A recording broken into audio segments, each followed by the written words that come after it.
Howdy, everybody. It's like a big group of people. How you doing? So a little about me, just real quick before we get started as I knock things off the stage. That's pretty excellent. All right. I'm actually from Michigan. For those that didn't know, I actually grew up in Redford, Michigan, about 4 blocks away from Detroit, and then moved to Ann Arbor. Spent a lot of time at U of M.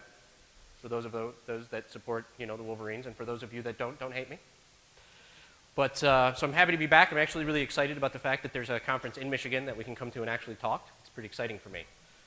I've flown around and done a lot of talks in other places, but having worked here and having struggled to get money to fly out of state to conferences for certain things, I think something that's local is pretty excellent. So hopefully you're all here to learn about the human mind, because I love the human mind. I actually love all your minds. They're all very fascinating to me. Spent my entire life dedicating myself to understanding why you do things, and then secondarily, how I can get you to do those things again. So this presentation is really about why you do the things that you do that you have no idea why you do them. And that being said, is the foundations of social engineering. It's basically a predication off of social environment. We are social creatures. Like any other ape, like any other social construction of any other biological entity, we as a group function under certain pressures and dynamics. And those pressures and dynamics evolve over time, but have core relationships to those things we need to survive. And some of it has to do with how society has taught us to survive.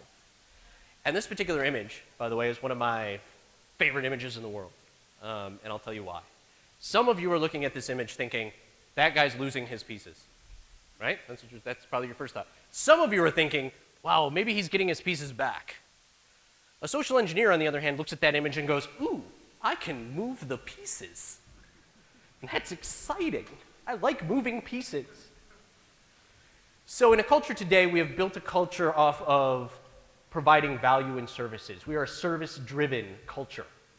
You do not buy things. You buy them with expectations of them doing something for you or a service. And as we move to the cloud and as we move to more service-based subscriptions, you're even seeing traditional commodity-based understandings like video games or other services start to become subscription. Join my service, play any video game you want. We're all service-driven. And what happens when you're service-driven? You really care that the people that you're working with get the services that they've paid for. And you drive into those people who are your front contact people that they should, under no circumstances, upset the customer. Because the customer might take his business to an alternate service, and then we would be losing revenue. So the first stage of this game is absolutely everybody in this room is wired to help. You're all wired to help. It goes long beyond this. But society as a whole has wired you even more deeply to help. And that wiredness, that need to help, that desire to provide value and services makes my life really easy. So, what does a social engineer do? Now, there was an earlier social engineering talk which I sat in briefly, which was actually quite good. If none of you caught it, you might want to catch up with him. But a social engineer is essentially a 3-part game, right? First is recon. I learn everything I can about whatever my target is. I learn their lingo. I learn how they talk. I learn how they think. I learn what they care about. And that's the most important part. Because once you know what somebody cares about, you can play with what they care about. Their value systems are by far the most easily influenced things in the world. And if you ever wonder about that, I ask you to just discuss religion with strangers, right? Because religion is a value system. That's all it is, right? It's a very complicated value system with rules and with rituals around it, and I'm not saying it's neither real or fake or anything like that. It doesn't matter to me. What I am saying is that if you want to go have a conversation with somebody who's got a value system based off a specific religious bent and then disagree with them, you will see how actively people will defend their social mechanisms.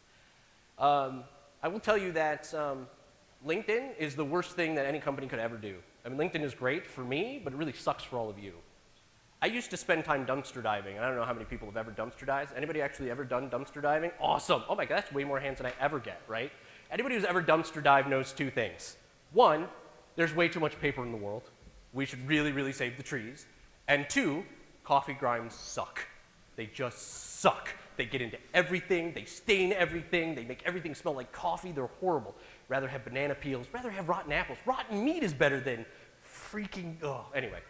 I'll get off of that now. But so LinkedIn has solved this problem for me, right? Now I just go onto LinkedIn and I type eBay. What do you want to bet? Like 100 people show up that work for eBay. Not only does it show up where they work, it shows me what they do.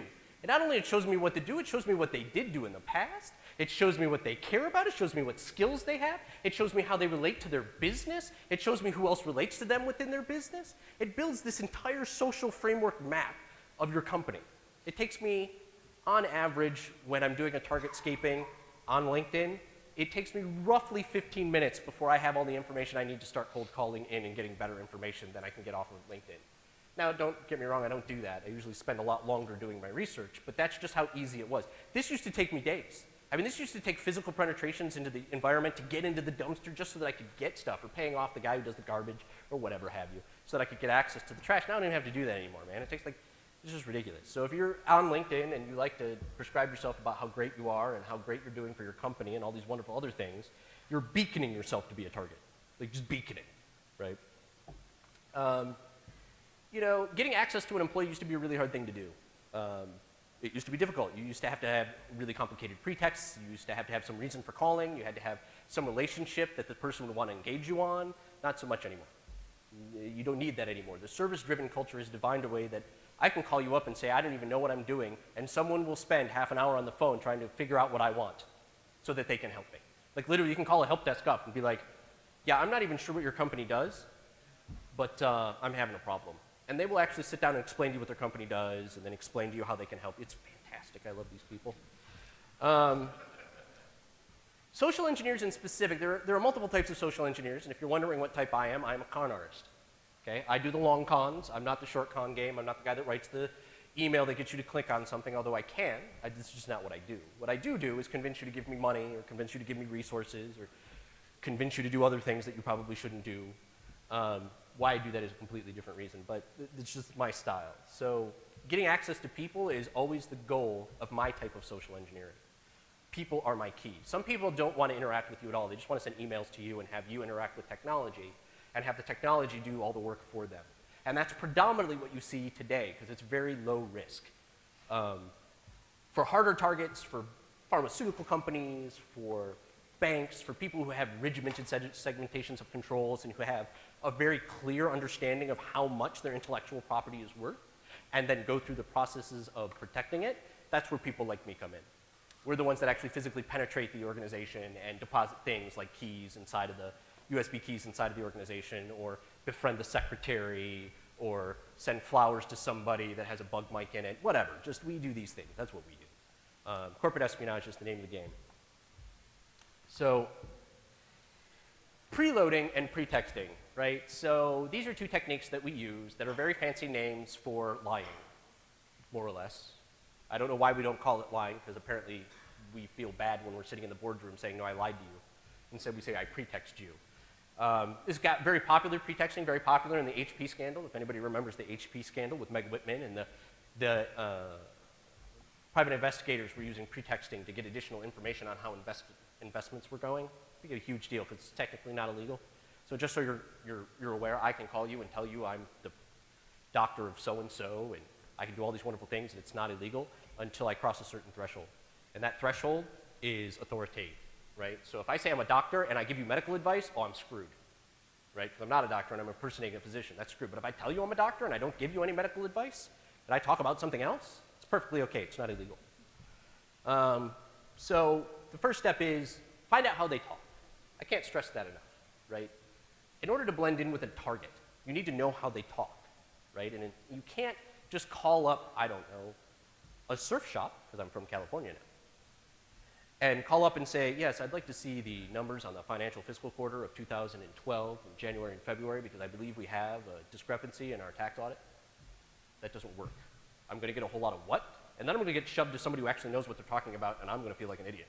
Some guy who's like a CBA is going to get on the phone and be like, what are you talking about? I have no idea, because I'm not a CBA. I can't do that. So we learn to talk like you. We learn to walk like you. Then we make contact with you.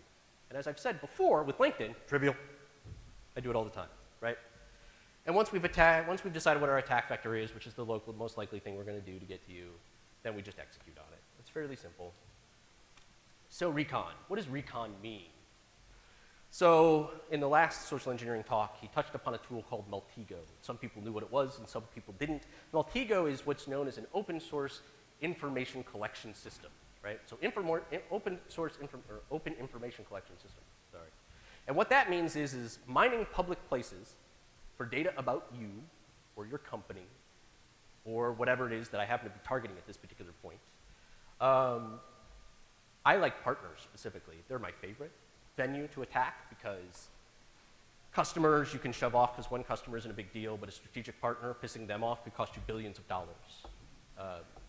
Just in case you were wondering, like the last capture the flag at DEF CON, I don't know if anybody actually read that up by a guy who goes on Twitter by Tactical Intel.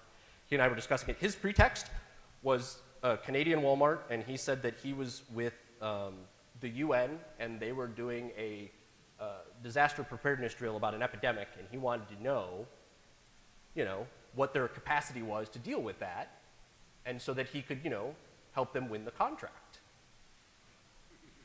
Yes, partners, right? Billions of dollars in revenue, awesome. Anyway, so yeah, I use LinkedIn, I'll follow connections individuals, I'll look at company relationships, I'll look at Twitter, I'll look at who Twitter is, by the way, fantastic, because it allows the company to interact with users. This allows me to track how they talk to their customers, which allows me to replicate their customers better. It even allows me to replicate their partners better because I now know what partners, what customers we have in common, sort of the Venn diagram of relationships. And then I exploit it. And you can see there I talk about relationships. I'm not a big fan of reading my slides out loud, so feel free to read them as I talk, because I'm not going to speak to them directly, because that's why you guys have eyes and know how to read. We'll log into all these different various sites. You can name them all. I named some of them there. We try to find people. If I find you on LinkedIn, rest assured I'm going to find you on Facebook and Twitter. It's just givens, right? And then once I find you on Facebook and Twitter, I'm going to start monitoring your hobbies. And once I find your hobbies, I'm going to start looking for hobby sites that you interact with. I'm going to start looking at the way that your handles that you use in those different interactions so that I can tell how you separate your business from your personal life, which is becoming closer and closer, converged, which I will go into a little bit later. So who's using it is always a question that I get. Like, well, who's using social engineering and how should I worry about them and who cares and blah, blah, blah. And so this is sort of my default list of social engineering, right? The good, people like me, people like me, people like you, salesmen, obviously. If you don't think salesmen use social engineering, that's pretty sad. Marketing people are actually better than us at it. They've had way more time researching how people do things. And then finally, the big one is organized crime. And that's probably the one that most of us care about in here today, is that organized crime uses malware like it was a commodity chip, right? You can almost invest in it at this point. Literally, there's almost like a market where you can be like, well, I believe that this particular malware as a service company is going to do better business than that malware service as a company because of the way that they're going to market. Like, it's that bad. You can literally get that kind of information out there on those things. The bads, right? The bads are the phishers, the scammers, and the 411s. And how do you know they're bad? Because you can talk to just about anybody, and they will know what they are.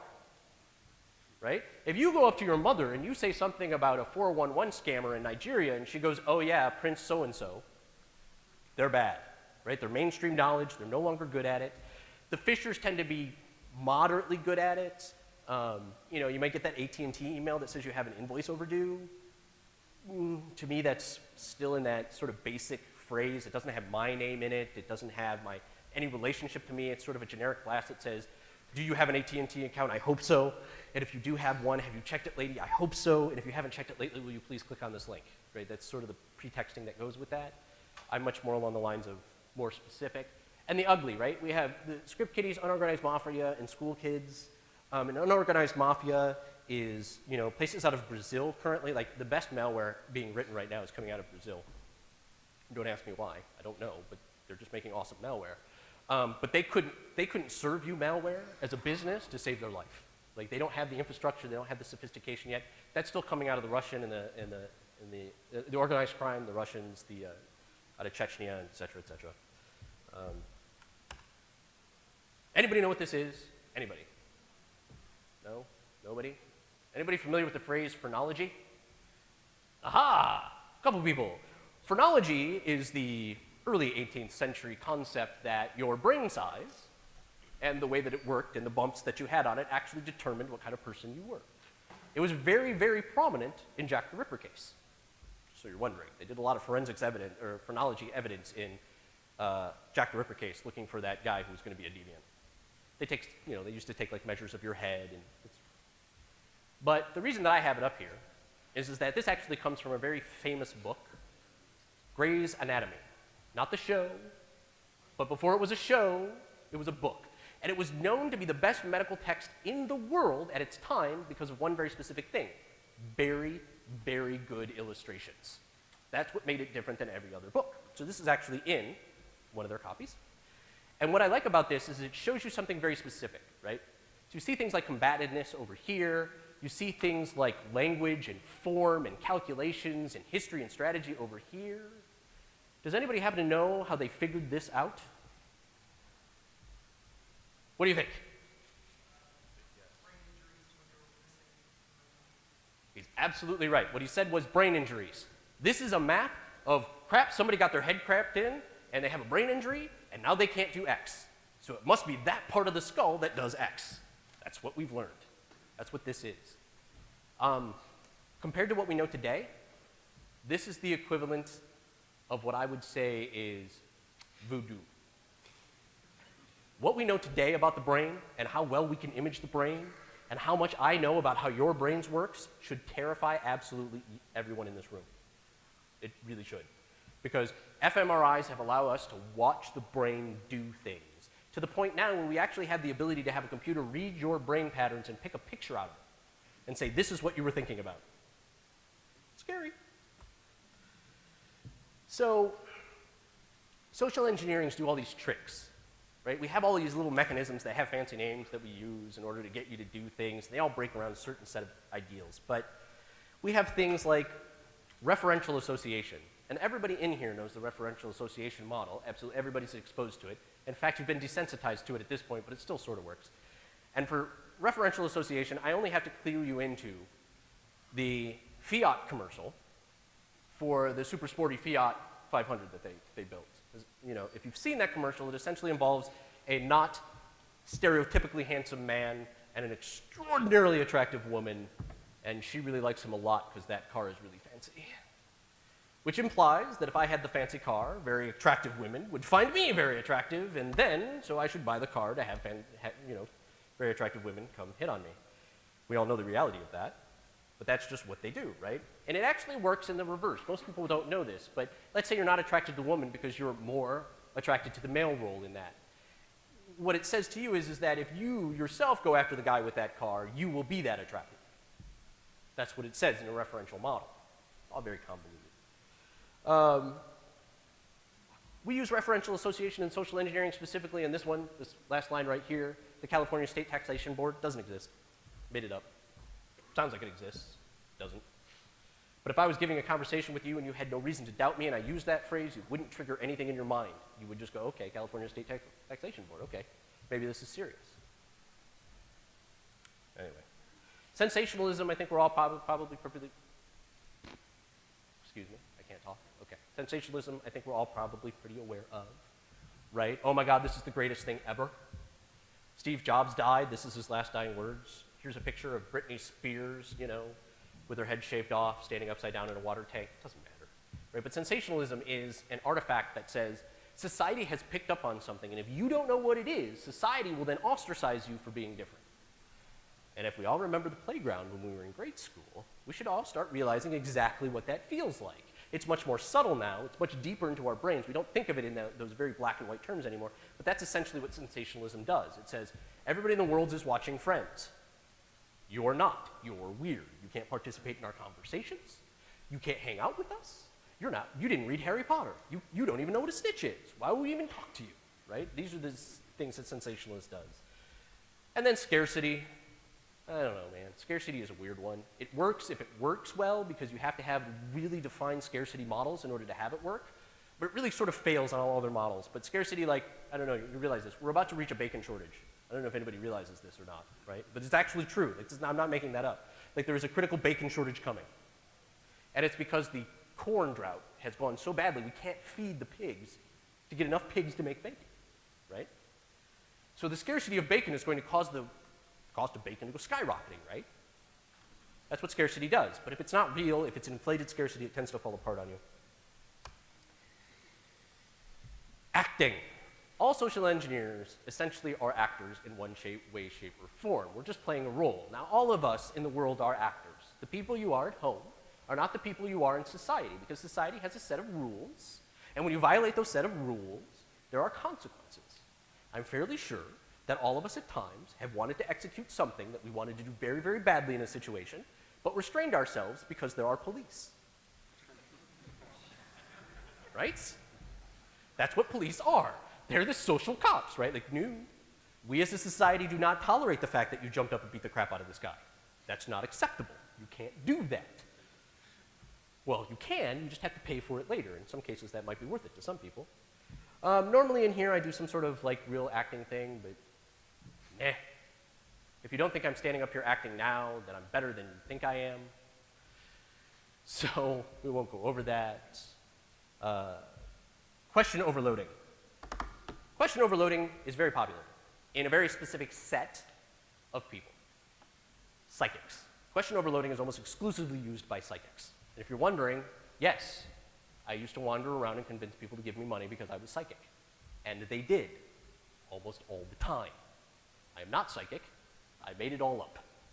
But that being said, question overloading. How many people have seen John Edwards, who's like an expert at question overloading, right? Okay. I'm not going to ask you whether or not you believe in John Edwards, because that's not what this talk is about, but I will tell you that John Edwards is the best question overloader I have ever seen. He does this. It's a very good example. I'm getting something. It begins with a J. It begins with a J. It might be a J-A. It might be a J-E. I'm not really sure what that is. You know, has anybody had a relationship with a J? It might be a male name. It might be a female. It might be a female. It might be J. No, I don't think it's Jane. I think it's a male. That is a question overloading. All I'm doing is sending questions out into your audience so that at one point, if something registers, you make an action. You'll notice that I was scanning the crowd the entire time. That's just habit. Thank you for that. And once you do something, then we lock into you and we start cold reading our way past it, or warm reading, or whatever it is that we do. So question overloading is awesome. And question overloading in a more specific example, rather than being psychic, question overloading to use it towards getting something out of someone, as Kevin Mitnick's first book made popular, is something along the lines of, hey, how's it going? Yeah, I really need you to look up my account number because I don't remember it. You know, my account number, yeah, I used to remember it. I think, what day is it? Oh, sorry, I had something to do at 3 o'clock. So can you tell me what my account number is? No, yeah, you need something for my account number. Why did you need that? I'm sorry, why did you need that for my account number? I gave you my name. And you see that question overloading, that dynamic, it's just a way to overload your senses, keep your critical mind from being able to access questions, and keep you responding to me, not me responding to you. Because the minute I'm responding to you, I've lost. That's the way this game works. Now, experts, and by experts, I do mean experts, use the confusion technique. Now, I will explain something to you that probably none of you have ever known before this talk. There is only one mental state, one. There's just one mental state that is so abhorrent to your brain, it will do whatever it can to relieve that state. And I bet the vast majority of you right now are thinking, it's fear. And the other half are going, it's confusion. I know, because that's the topic you're talking on. But fear isn't it. You can be scared for hours, right? I mean, people can be, you go to the movies to be scared. And scared isn't it, it's confusion. You confuse somebody, and they will do whatever they can to be unconfused. Unconfused is the worst state you could ever be in, ever. Which is why people who have mental problems are often considered confused. You're confused. You're confusing reality with dream. You're confused. You're confused. That's the confusion. It's very hard to pull off confusion. It creates quite a bit of work. You have to be really, really good. It backfires probably 98% of the time, even from somebody who's an expert at it. But when it does work, it's like bulletproof. You don't have to do anything else from that point. Once you've got them confused, you supply them with the answer that solves the confusion, and they are your best friend because you have saved their sanity. It's that simple, you know. And I think everybody in here can probably think of a time where they were confused by something, and somebody said something that sounded reasonable, and then 5 minutes later you walked away and went, no, that doesn't work. That's not right. That's what the confusion trick does. It just makes you leap at whatever I can for about 5 seconds so that I can get whatever I want done.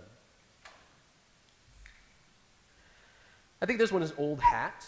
I think, you know, everybody knows what claiming authority does, right? Everybody knows the power of the clipboard, I'm sure, by now, right? I mean, in the 1980s, having a clipboard was novel.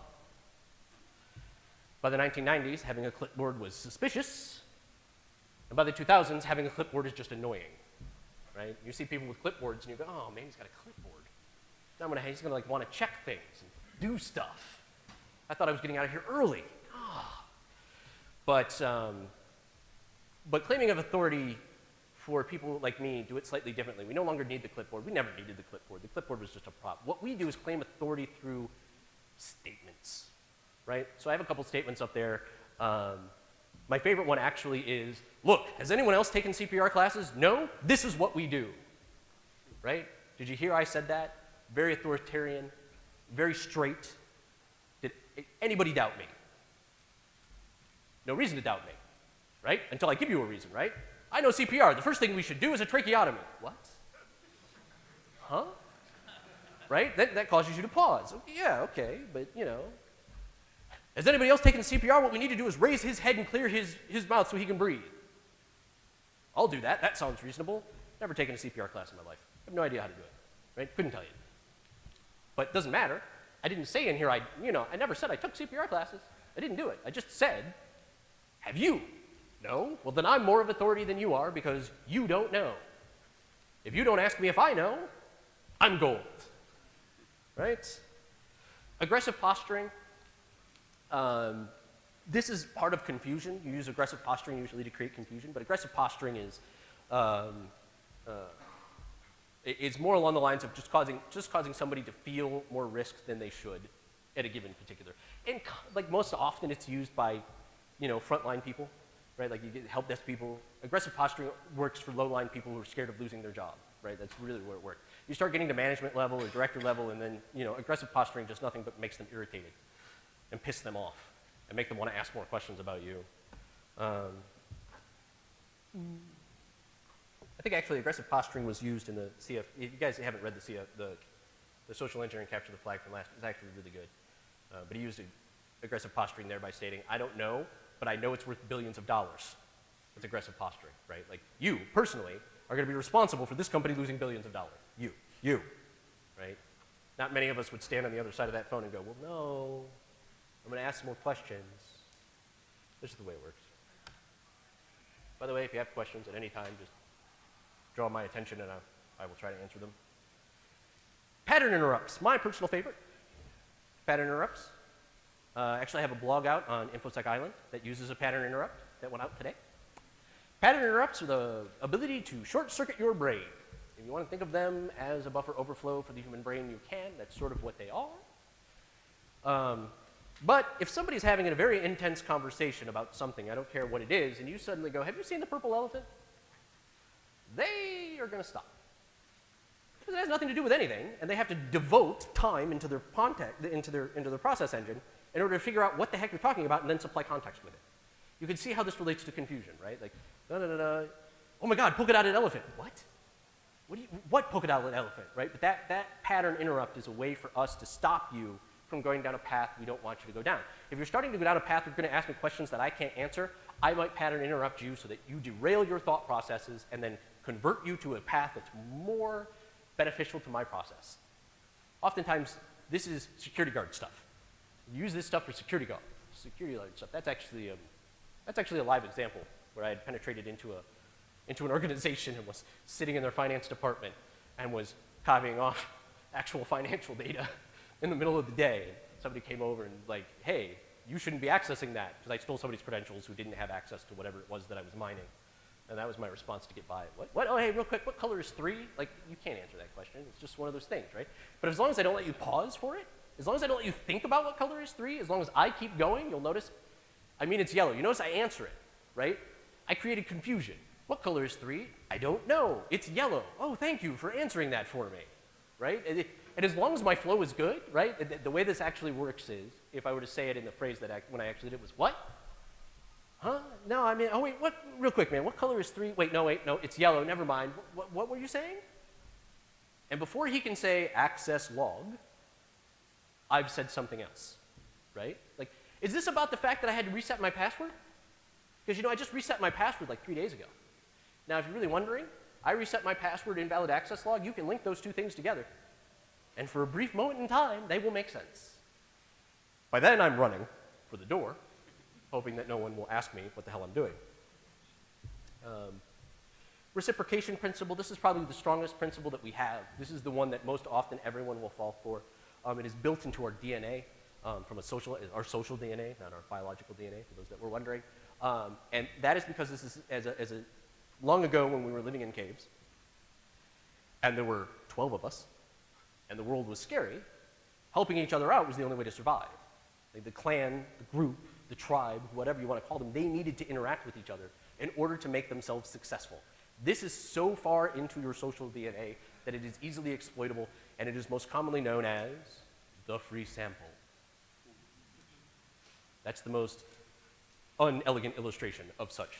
But it's the same thing that says, hey, John, I noticed you like this sort of book, whatever it is, so I found one while I was on a trip. Here it is. Here's your book. Now, the next time you come up to John and say, hey, John, can you do me a favor? He says, well, you even thought about me enough to buy me this book, so of course I can do this favor for you. It's only fair. Now, that's not what he actually thinks, because it's way ingrained, but that's more or less what happens. Time splitting. Nah. Time splitting is awesome. Time splitting is most used by magicians, in case you were wondering. Time splitting is the fact that sound and light travel at different speeds, and the differences between your ability to process information and what actually happens are different. So by the time you hear my voice, I've already said it.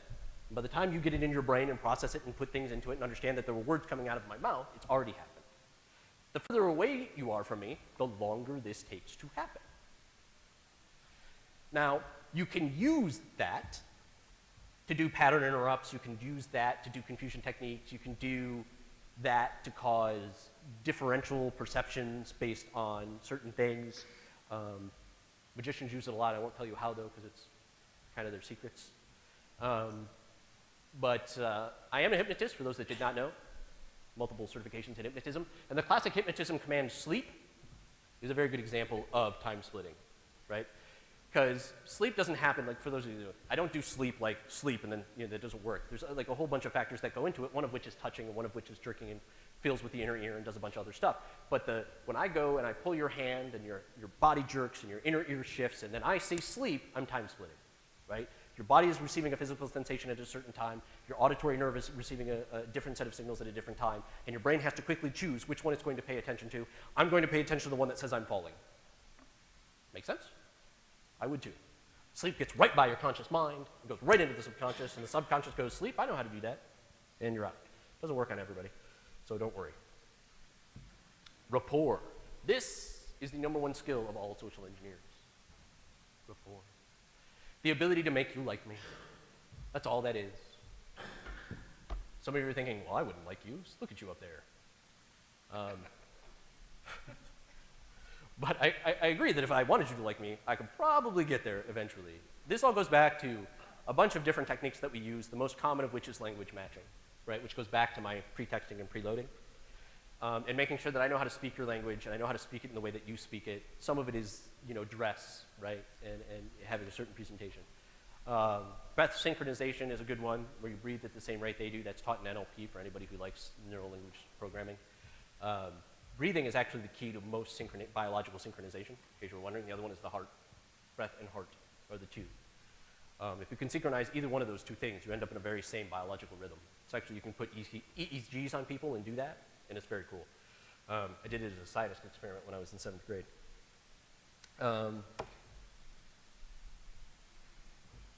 That is flat. It's a flat piece of land, right? Love this picture. Flat piece of land. It's not flat to me either, by the way. I know it's flat, but it doesn't look flat to me. In fact, that particular girl up there really throws me off because it looks like she's standing on a decline, which is really not. It just drives my brain crazy. But the goal here is, this is how easy it is to drive your brain crazy, right? I'm standing up here and I'm now driving your brain crazy. Your brain does not understand this image. You're intellectualizing it. You're putting it across and you're saying, I understand that it's not really warped and blah, blah, blah. But if it's this easy from your visual arm, this is just your visual cortex, right? I'm just playing with your visual cortex and your space relationships. If it's this easy to do to your visual arm, imagine what I can do to the rest of your senses.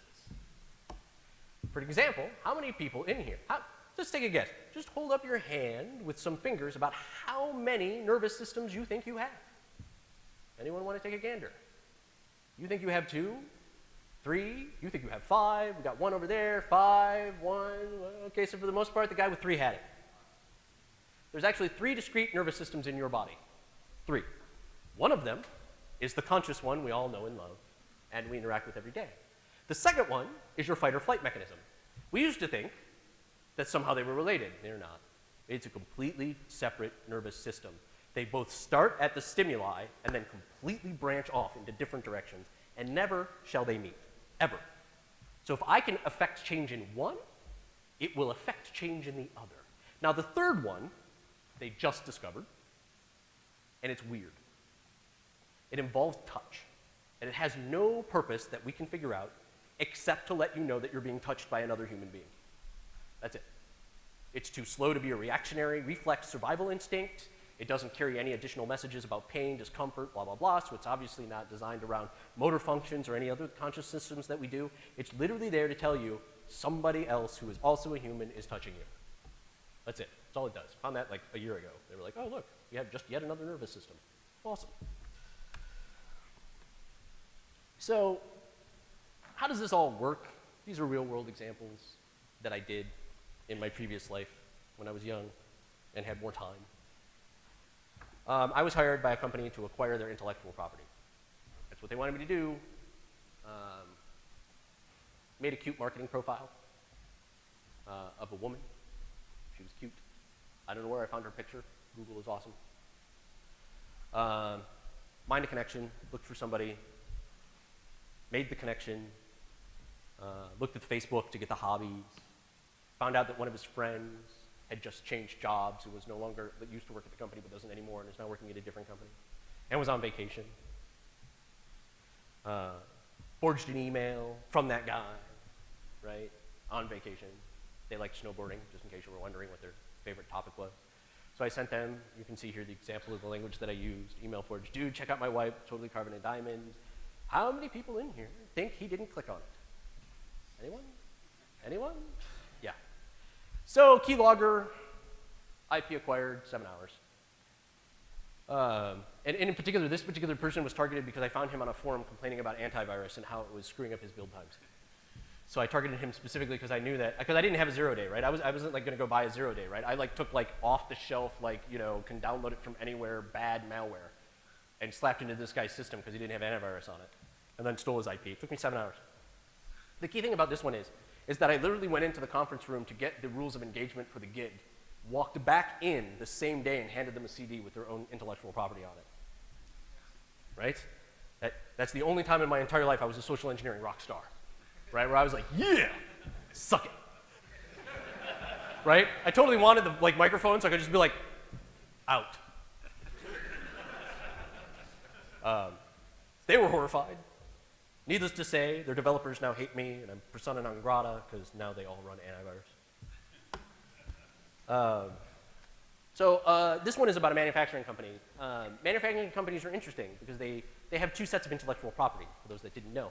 They have the intellectual property of their up-and-coming stuff, which is their ASICs designs, their dies, and all the things that they're getting ready to build. And then they have the intellectual property of the things that they're currently building, two separate things. So you can attack them differently. And in this case, they wanted me to acquire proprietary specifications for chip design. That's what they wanted. So I did a bunch of stuff. You can see that it's all using the same things I told you on the previous slides. There is nothing out of the ordinary that I'm doing here. You can see that LinkedIn is prominently displayed. You can see that I did my favorite thing in the world, which is find a partner. Right? You can see I even said Twitter. I can see them interacting with people. I told you how awesome that was for me. And you can see why. Right? So I monitored Twitter. And I said, okay, there's a partner event happening, and I need something for this event to take place. And if you know marketing people and you use the word event with marketing people, you will watch their eyes dilate and their hearts palpitate. Smacking my mic. Because these things that we are doing here right now make marketing people crazy. They spend the vast majority of their life trying to figure out how to make it go okay. So next to say, I sent it to 3 people. I got some hits, one hit actually. So this particular person was a marketing person. They shouldn't have access to anything that I wanted, yet they did, right? Just through a misconfiguration, right? This person had access to a directory. At one point, I can likely guess that they were doing a marketing campaign, and they needed access to the development specs as part of the marketing campaign, and they just never closed the share. So You know, they had no data classification, they had no tagging of their data, they had no idea where their data was hiding, you know, all the things that you scare yourself about DLP, right? All true, right? It took me 3 days to do that, mostly waiting around for somebody to click this stupid link. And strangely enough, that's it. I actually have a longer presentation, but I ran through this one kind of quick. So, what else can I tell you? That's completely unrelated to this. Since I have extra time to kill. And I have actually a lot of extra time to kill because we're eating after this, so really I'm just holding you up from dinner at 6:15. So first I'll start with any questions related to the material that I threw up there. Anyone? Questions? Question? I have both. So his question was, do you have a normal LinkedIn account or do you pay for premium access? I actually have both. But normally the normal one will just work. Because you're not looking, like the premium stuff is about mining for connections and getting access to either A, people who are doing hiring, right, because you're a premium subscriber looking for a job, or B, you're trying to mine for connections for sales relationships so that you can do cold calling or take relationships to sales.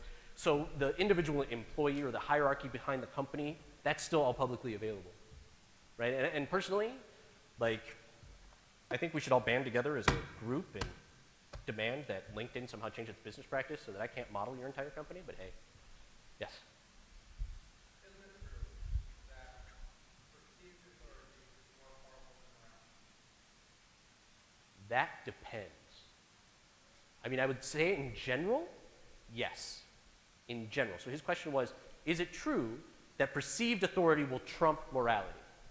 And the answer to that is usually, right? And it depends on the level of stressors that are involved. And for those that don't know what stressors are, wow, remind me to turn my phone off. Okay. Stressors are those things that cause you anxiety. That's what a stressor is. That's just the name for them. We call them stressors. If you're like standing outside a burning building and people are running around crazy, authority trumps morality every time, right? Because you're in a state where you're in a panic state. We've defined ourselves to trust persons in authority, specifically like a fireman or such and such. So you would defer to that even if your morality was different. But isn't it true that perceived authority is going to trump morality? not all the time, no. It's a true or false question. No, it isn't. I mean, the question is true or false, but the answer isn't binary. Give an example when it is. Fanatics.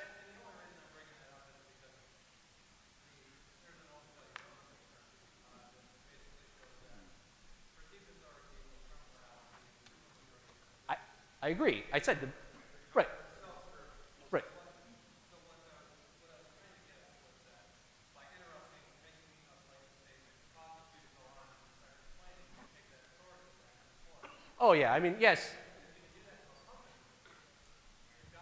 Yes, I realize, yes, we're playing an authority game. Like, I realize that, right? Which is why I walked away from you. I didn't know if you caught that. I just walked away from you in a dismissal factor and was like walking over here. But for those that weren't aware of what we were doing. But to give you an answer of why I disagree with some of that statement is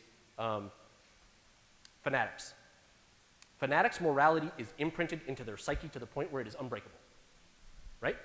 Think of the guy who has tons of guns and is sitting in his house and says, I will not pay income tax. Authority is not trumping morality there in any way, shape, or form, right? But yes, in a normal social situation, authority will always trump morality, unless, of course, there's something more severe in case, like, you know, shoot that guy. Well, that might not work. So, just to give you some more background, like, I have degrees in therapy, hypnotherapy, mentalism is this form of magicians, some magic stuff. All of these things I use on a regular basis to do social engineering type work. But yes? How much hypnotherapy is pseudoscience? Like maybe subliminal messages? To answer your question in the clinical definition, all of it. There is no clinical study that shows that hypnotherapy is any different than you thinking yourself to yourself, I don't want to do this anymore. It all works under the basic preamble of two things. Well, mostly it's placebo, to be honest with you, right? Like, the placebo effect is well known, and everybody in here probably knows about it. It's ridiculously powerful. But what hypnotism does is it really just encourages you to do something that consciously you aren't able to do. So it's really, you have, I'll get to you in just a second. You have a conscious mind and an unconscious mind, sort of. That's not really true. Actually, you have about 1,000 different centers in your mind that all pick and choose about whether or not they're going to do something. There was once a great quote by Whitman, I think it was, that I am multitudes, which is an actual correct statement. There are different sets, there's centers in your brain that fight with each other over whether or not you're going to do something. That's why you can have a war with yourself. I want to, no, I'm not going to. That's why you can do that. You couldn't do that if your brain wasn't competing with itself. So all hypnotism does is put you into a state where you are receptive to doing something. That's it. And if it's not something you want to do, you won't do it, but it allows you to get rid of all of those behaviors and manufacturers that you built yourself and go straight to your underlying behaviors and say, you know what, let's stop eating chocolate every day, right? And then you go, okay, so I'll try not to eat chocolate every day. It's not really that extraordinary. Yes, sir.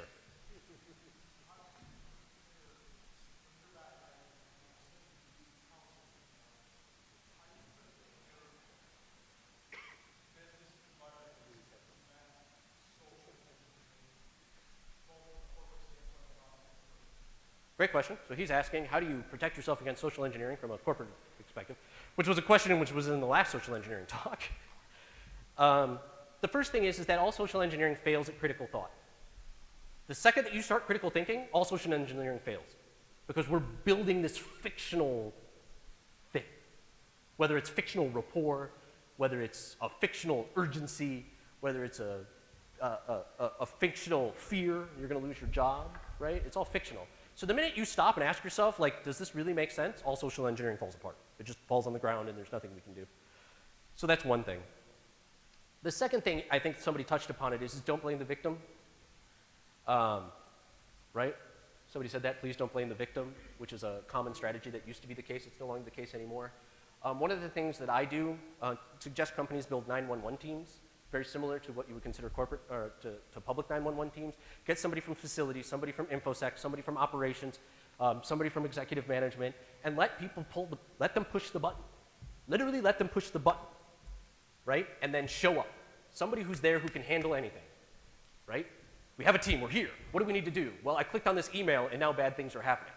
Well, okay, let's take care of that, right? That seems to be fairly effective. Understanding authoritarian lines, roles and responsibilities, clearly defined roles and responsibilities are probably the very first thing you need to do. It's very the foundation that all this is based off of. If you're a help desk person, and there's one place that everybody does this well, and it's rebates or rewards, right? You go up to somebody and you say, hey, can you give me a rebate? And their first answer is, I will need to get you a manager, right? If you have that level of roles and responsibilities built into the rest of your systems, then that will actually be a very effective technique. Question. Wait, she had a question, yeah? A two-parter.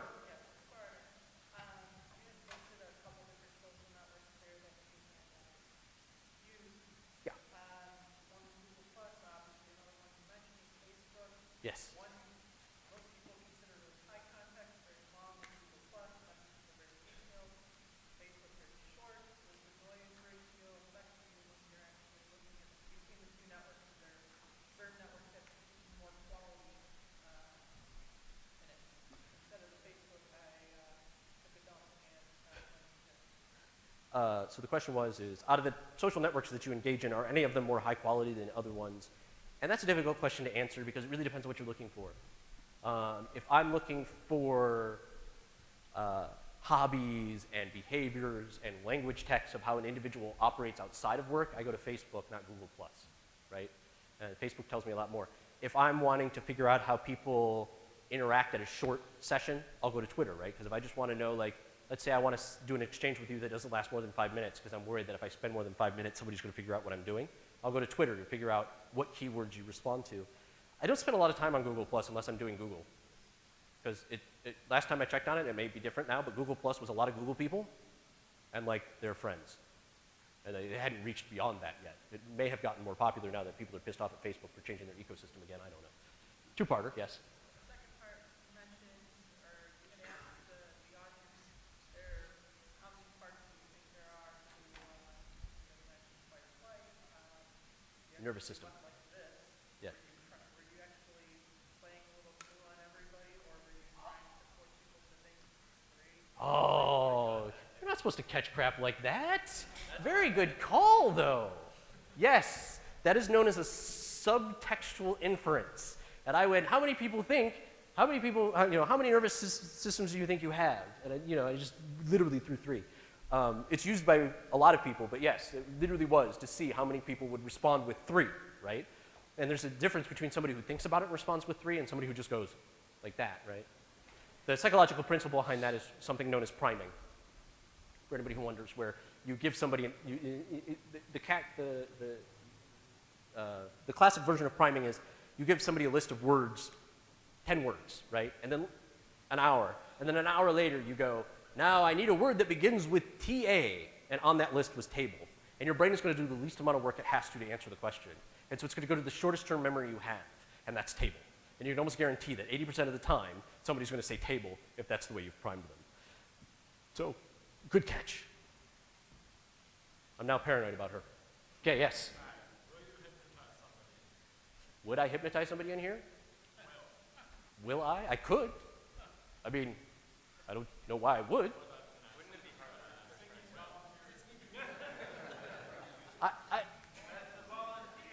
I'll say after this is over and people are moving towards food, then I will do it. I don't, my talk's not about that, and I don't want to confuse anybody and it's like, whoa, we had a hypnotist show at GrrCon. It's not really what I'm going for. But yeah, stick around and we'll talk it out. Yeah. What words would you look for to indicate that you should clear the first line of defense? Like if you're calling into a call center and you're talking to them and you realize, what words would you basically look for? Okay, can I talk to your manager? Kind of just go up the chain of command. So the question was, what kind of keywords do I look for that indicate to me that I need to move beyond the first level of support or whatever it is to the next level because I'm not getting what I want? I don't actually look for keywords. I look for process. People who are first-line defenders, they're either one of 2 people. People who know what they're doing or people who are following a script. That's it. You almost never get any of the other. Every once in a while you get a third one, but I almost never do, so I always focus on one of the 2. And the easiest way to determine whether or not you're getting a script, and almost everybody here knows what the script is, I'm sure, but the easiest way to determine whether or not you've got a script is to ask an out-of-bound question. A completely out of bound, right? Like, okay, have you turned off the router? Yeah, okay, I turned off the router, but I have a question for you. Do you know what the software NVRAM of this is? Because I think I'm running 2028, and I think I should be running 2026. Okay, have you turned the router back on? Yeah, can I talk to your supervisor? Thanks. It's actually a lot of fun. If you want to play with social engineering and you've never done it before, easiest place in the world to do it, help desk. 1, they can't get too pissed off at you, and 2, they're very scripted, yes.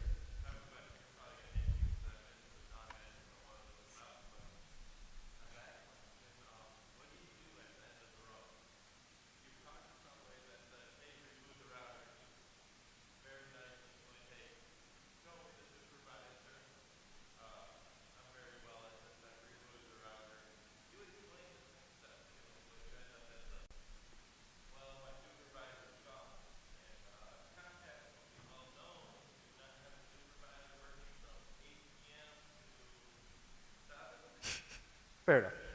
So yeah, it's a complicated question. So first, I would just like to point out that the question is from somebody who actually didn't sit through the talk, which I find fascinating. Like, that's awesome. Like, I'm just going to ask a question. That's cool. You should reward that, man. That's how you learn. The question was, so let's say you're on the phone. This is not normally what I use such social engineering for, but it does work. You're on the phone with the help desk, and you're having a problem, and you want to escalate, but they won't let you escalate because, well, they're trained not to, right? We all know that they're trained not to. There are a couple things that you can do. First of all, realize that you have no power, right? That person's escalation process is their decision, and you have to give them a reason to escalate because otherwise they will get fired. That's how they think of it, right? You don't have to think about how you think of it, like I just want to get my crap fixed. You have to think about it like this dude's got a job. It's not the greatest job in the world because he's obviously answering my phone call. And he's very limited in what he can do, right? It's what he's doing. But yeah.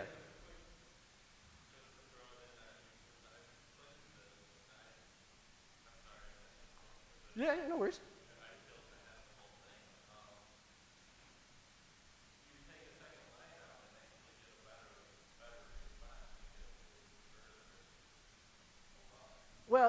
there's some things you can do there. The issue here is that you need to find the trigger point that's going to cause that person to refer you out. That's what you need to do, right?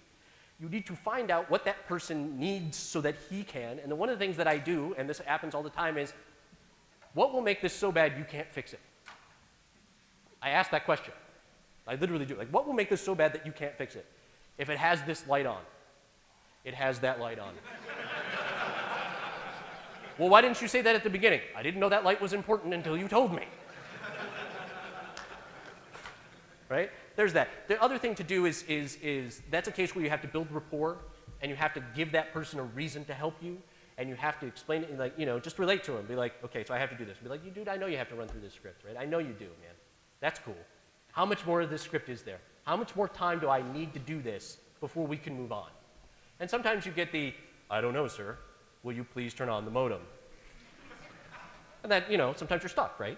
But sometimes you get the, look, man, I know, right? I know this sucks, and I know you probably know what you're doing, but just let me run through my checklist, and then I can do what I need to do for you. You'd be like, okay, all right, so how much longer is this checklist? Well, it's like another 20 minutes. All right, dude, that's not cool, right? I'm not going to spend 20 minutes on the phone with you going through this checklist. Can I talk to somebody about that? And then it's not about him. Right? And you're not taking away his prowess, right? You're talking about the system he has to run in, and at that point he can escalate all day long, right? Like, manager, this guy hates our process. Right? He's not going, manager, this guy hates me, I'm doing a bad job, I can't solve his problem, right? You're actually saying, I'm taking too long. So he wants better support. Just here's a quick tip for anybody, since we happen to be on the how do you get help out of people quickly. Never ever use the word lawyer. Ever. You will suddenly find yourself in a quagmire of getting nothing done for the rest of your natural existence. It's like, well, I'll get the lawyers. Well, okay. Now we're going to do everything by the book. Excruciatingly. But anyway, so any other questions? I know we're running out of time. I'm getting to know we're out of time, so I'll be over here for a couple more minutes for anybody who wants to walk up and have questions with me. Otherwise, thank you. Hope you guys have a wonderful dinner.